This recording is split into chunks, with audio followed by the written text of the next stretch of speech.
भाइयों सुनने की बात है, मजे की बात है। खड़ा हुआ और जो उसकी अपने दुकान क्लिनिक दुकान थी उस जमाने में, तो चौखट पर आया, एक बार इधर देखा एक बार उधर देखा, देखो इधर आ बात सुन। बोले हाँ जी। वो रेडी खड़ी है? बोले हाँ जी। क्या बेच रहा है? बोले मूली बेच रहा है। बोले वहां चला जा, कोई आदमी मूली खरीदे ना और मूली खरीद करके पत्ते तोड़ कर डाले, आज तो वो सिर्फ पत्ते खा लियो, वो उठा लाइयो वहां से, खरीदने की जरूरत नहीं, तो लोग वैसे करते ही हैं, पत्ते तोड़े डाल लियो, पत्ते उठा लाइयो, आज पत्ते खाना। अच्छा जी।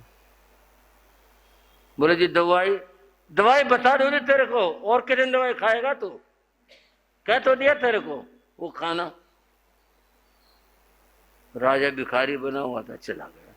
बोले देख, ना कोई दवाई दी ना कुछ, मैं बताऊंगा इसको वैद्य को, कोई बात नहीं, ऐसा करते हैं गरीब के साथ में, कोई दवाई नहीं दी कुछ नहीं, कहा जा पत्ते खा ले।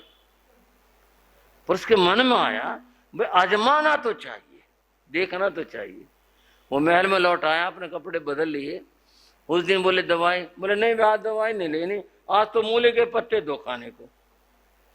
उसने जी मूली के पत्ते खाए, बड़ा आराम पड़ा उसको, कुछ तो बीमारी पहले दिन ठीक हो गई और बाकी बीमारी उसके, वो पत्ते खाने बहुत आराम हुआ, जैसे वो मोती रो फलाने इतनी चीजें खाने से आराम मिला था। बड़ा बोला भाई काम तो करा भाई मूली के पत्तों ने, काम तो हुआ, बहुत फायदा करा, दर्द में बड़ा आराम रहा, बड़ा अच्छा रहा। चलो दिन बीता। तीसरे दिन राजा ने सोचा आज फिर वहीं चलो, बजाय इसके लाखों खर्च करें, चलो। उसने फिर कपड़े बदले और वो वैद्य के गया। नहीं, तीसरे दिन क्या हुआ, वैद्य आया देखने, देखा, बोले जी वैसे तो आप ठीक हो, बाकी थोड़ी सी है, आज आप दवाई और खा लो, मंगाओ मोती मंगाओ, वो मंगाओ वो मंगाओ, अभी बना देता हूं। राजा बोला मूली के पत्तों से नहीं काम चल जाए, मूली के पत्तों से नहीं काम चल जाए। वैद्य समझ गया, बोले भाई ये जो था वो भिखारी नहीं था, राजा खुद था। बोला चल जाएगा। बोले फिर वो खा लो।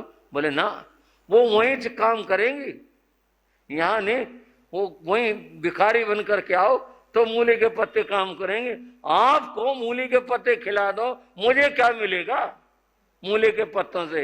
मूली के पत्ते काम करेंगे और वहीं करेंगे, यहाँ नहीं काम करेंगे, यहाँ तो यही खानी पड़ेगी मोती और ये सारी चीजें। राजा ने कहा वैद्य जी इतना फर्क? बोले हाँ, व्यक्ति देख के फर्क करना पड़ता है, मैं वहां बता देता आपको भी मोती चाहिए, ये चाहिए, वो चाहिए, वो भिखारी कहाँ से देगा? उसके लिए वही इलाज था, मूली के पत्तों ने काम किया। बोले हाँ जी काम किया। बोले आपको मैं कह दूं तो मूली के पत्ते खाओ, आप यूं नहीं कहोगे, काहे का वैद्य आया चल करके, ये करेगा इलाज मूली के पत्तों से, भगाओ इसको यहां से, आपको लाखों का इलाज चलेगा और उसके लिए मूली के पत्तों का। आप ना सोच लेना मैं महाराज जी मूली के पत्तों से इलाज बता रहे हैं, ये तो मैंने कहानी की बात बताई कि कोई भाई खाने की कोशिश करे, ऐसा कुछ नहीं है। बंद वो वैद्य ने व्यक्ति को देखा, स्थिति को देखा, व्यक्ति को देखा, भाई राजा है इसको तो ऐसे इलाज होगा, और उस व्यक्ति को देखा भिखारी को, भाई इसका इलाज ऐसे होगा। ये बात वैद्य की थी। आचार्य की बात यह है कि जो ये देखता है ये व्यक्ति किस स्थिति में है, किस लायक है। किसी को अगर मान लो प्रायश्चित देना हो और वो आगे बीमार पड़ा, उससे कह रहे तेरी रोटी बंद तो व्रत कर, वो तो वैसे मरने को हो रहा है, फिर कैसे बात बनेगी, क्यों कर बात बनेगी। धर्म सभा हमारे महान विद्वान आचार्य याज्ञवल्क्य जी आए हुए हैं, बहुत विद्वान है। मया प्रश्नम क्रियते आचार्य कस्मात् आचनोति अर्थान, आचार्य कस्मात्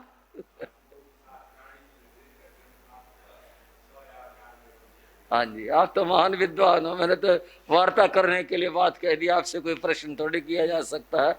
आचार्य जी ने हमारे संतों को पढ़ा है, बहुत विद्वान आदमी है और समय समय पर उपस्थित होकर के गुरुओं के पास में आते रहते हैं। इन्होंने आचार्य शब्द की जो मैं बात कर रहा था, व्याख्या कर रहा था, देश काल परिस्थिति स्थिति को देख करके जो शब्द का अर्थ किया करते हैं वो आचार्य हुआ करते हैं। बंधुओं, यहाँ जो हमारी चर्चा चल रही थी आचार्य के संदर्भ में, आचार्य के 36 गुण होते हैं। कितने गुण होते हैं? 36 गुण क्या होते हैं आचार्य के? जो 5 इंद्रियों का निग्रह करे, 5 इंद्रियां जिसकी काबू में होती हैं। नव बाण सहित ब्रह्मचर्य की जो आराधना करे, 4 कषाय क्रोध मान माया लोभ इन पर जो काबू करे, 5 महाव्रतों का जो पालन करे, 5 आचार ज्ञानाचार दर्शनाचार चरित्राचार तपाचार वीर्याचार इनका जो सम्यक पालन करे, 5 समिति इनका पालन करे, 3 गुप्त इनका पालन करे, ये सब मिला करके बंधुओं आचार्य के 36 गुण होते हैं। इन 36 गुणों का जो धारक होता है वह आचार्य हुआ करता है। ऐसे आचार्य स्वयं अपना कल्याण करते हैं और ये दूसरों का भी कल्याण करते हैं। बंधुओं, आचार्य पद की बड़ी महिमा है, बहुत बात है। समय स्थिति देख करके मैं अपनी बात को छोटा कर लेता हूँ। आचार्य की चर्चा जैसे अर्यंतों की सिद्धों की विशाल चर्चा है, आचार्यों की भी अद्भुत चर्चा शास्त्र में की गई है। बस आज इतना ही बात करते हैं और अब नव पद आराधना की जो कथा है अब उसकी चर्चा करते हैं।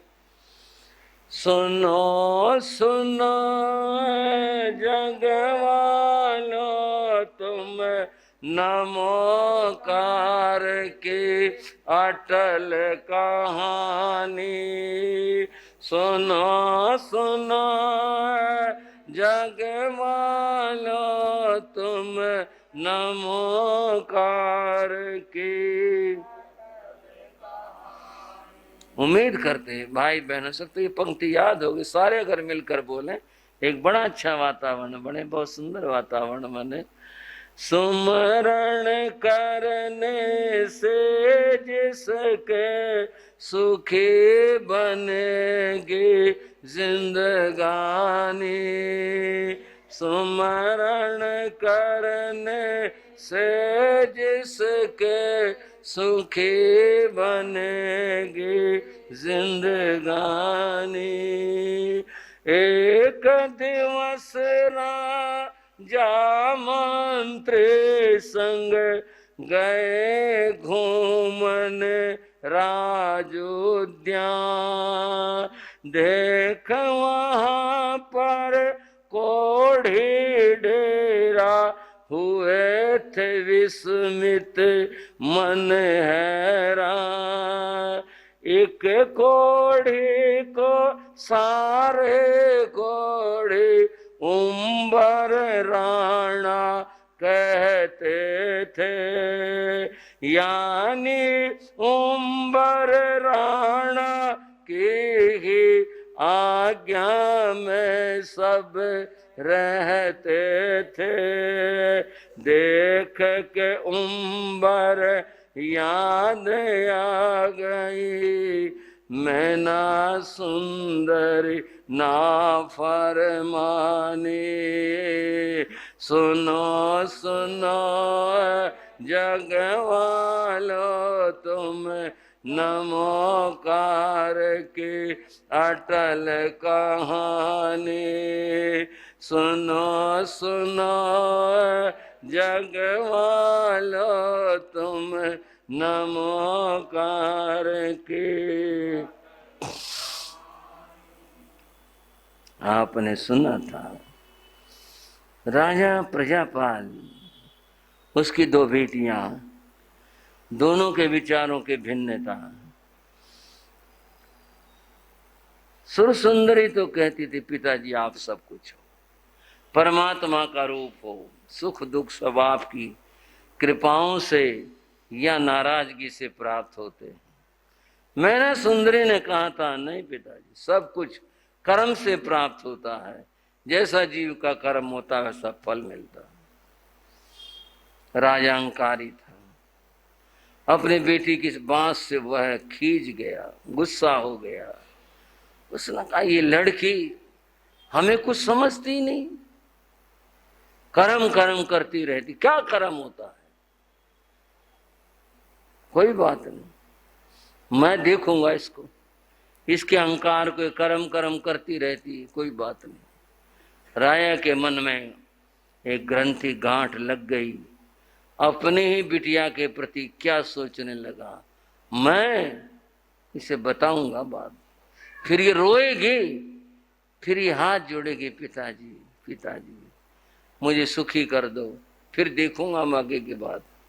कोई बात नहीं। क्या करना चाहिए? राजा ये सोचता रहता था। बंधु, एक दिन राजा और मंत्री, सुबह का समय था, बाहर घूमने के लिए गए। दोनों थे, निकल गए, दूर निकल गए, नगर से बाहर गए। उन्होंने देखा राज उद्यान के सामने एक तरफ को काफी सारे लोग इकट्ठे हो रहे हैं, काफी सारे। ये कौन भाई, ये कौन है, कहां से आए? मंत्री बोले महाराज देखो, नजदीक गए, देखा कोढ़ियों का डेरा था। किसका? सारे कोढ़ी, नाक गली पड़ी, कान गले पड़े, किसी की उंगलियां गली पड़ी, किसी के पांव पट्टी बांध रखी, किसी की मवा टपक रही, कहीं खून। और देख के बड़ा विभत्स लगा, बड़ा भयंकर लगा। अरे राजा ने पूछा, क्यों भाई, कौन हो तुम, क्या बात है, कैसे आए, यहाँ कैसे ठहरे हो, क्या बात है? उन कोढ़ियों ने हाथ जोड़ के कहा, जी हम तो सारे कोढ़ी हैं, यह डेरा कोढ़ियों का डेरा। एक बात बता दूं, शास्त्र में लिखा साधु ने कोढ़ी को कोढ़ी नहीं कहना। ये कथा में शब्द है इसलिए बोला जा रहा है। साधु ने क्या, श्रावक ने भी किसी को कोढ़ी, बीमार को रोगला, ये शब्द नहीं बोलने होते। कथा है इसलिए बोल रहा हूं। उसने कहा कि जी कोढ़ियों का डेरा है। बोले फिर यहां कैसे पड़े हो, यहां क्यों ठहरे हो? जी हम लोग तो निर्वासित निकाले हुए हैं, हमारा कोई ठिकाना नहीं। हम तो दर दर गांव गांव फिरते हैं टुकड़ा मांगते हुए, तो यहाँ आ गए। कल दिन छिपने को था, कहाँ जाते, हम यहाँ ठहर गए। बाकी फिर कौन हो तुम? बाकी तो हमारे राणा साहब बताएंगे। राणा राजा को कहते हैं। तो तुम्हारा कोई राणा है? मैं राजा भी है तुम्हारा कोई? हाँ जी, हमारे राणा है, हम सब उनके कहने में चलते हैं, उनकी आज्ञाओं में चलते हैं। बुलाओ उसको, बुलाओ। कौन है तुम्हारा राजा? वो उसी डेरे में ही कोई था व्यक्ति। वो कहा भी किधर है राणा साहब, किधर? उसको वहां बोल, वहां बोल। जहां भी बैठे थे वहां तक समाचार पहुंचा जी, 2 आदमी आए हैं, लगते हैं पता नहीं कौन है, तो जी वो आपको याद कर रहे हैं, एक बार मिल लो। कोढ़ियों का राजा राणा, उस कोढ़ियों की भीड़ से 500-700 ऐसा कहते हैं कोढ़ी थी। वो निकल कर आया, देखा जवान था, कुष्ठ से गला पड़ा था। उसने आके हाथ जोड़े, नमस्कार। राजन का नमस्कार भाई, कौन हो तुम, क्या?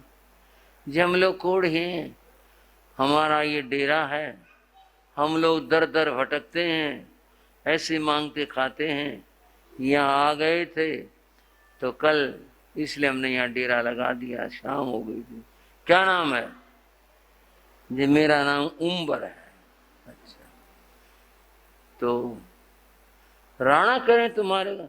हाँ जी, इन्होंने, हमारे भाइयों ने मुझे, बस मैं काहे का राजा काहे का राणा, इन्होंने बना लिया कुछ पंक्तियों में। राजा ने उम्बर से पूछा, कौन देश के राजा हो, और कहाँ पर राजधानी है, यहाँ रुके किसका जाओ। कुंभार बोले काहे के राणा काहे के राजा हे राजन, कर्मों के हैं खेल निराले, कर्म ही है सुख दुख कारण, सुख के दिन तो बीत गए हैं, दुखों में बीते अब जिंदगानी, सुनो सुनो जग वालों तुम नमोकार के अटल कहानी, सुनो सुनो जग वालों तुम नमोकार के। तुम राणा हो, कहाँ के, कौन देश के राजा हो भाई, और तुम्हारी राजधानी तुम्हारा सब। महाराज हम काहे के राणा है, हम तो दर दर की ठोकरें खा रहे हैं, कर्मों के फल भोग रहे हैं। अब यहां सुन लो, उमर ने क्या कहा, कर्मों के फल भोग रहे हैं। महाराज सुख के दिन तो बीत गए, अब तो दुखों में जिंदगी बीतने लग रही है, कर्मों के फल भोग रहे हैं। और क्या है हमारी जिंदगी, ये बेचारे मेरे साथी हैं, ये मेरे को राणा कह देते हैं, मैं तो बहुत ही दुखी आदमी हूं, ऐसी स्थिति है। राजा उन सबको देख रहा था, उसने उम्र उन कोढ़ियों के राजा की बात सुनी, कर्मों का फल भोग रहे हैं। उसके दिमाग में एकदम कौंधी बात, कर्मों का फल भोग रहे हैं। राजा के मन में कुछ विचार आए, और क्या है, राजा सोचे मैं ना सुंदर समय, ये भी कर्म को गाता है।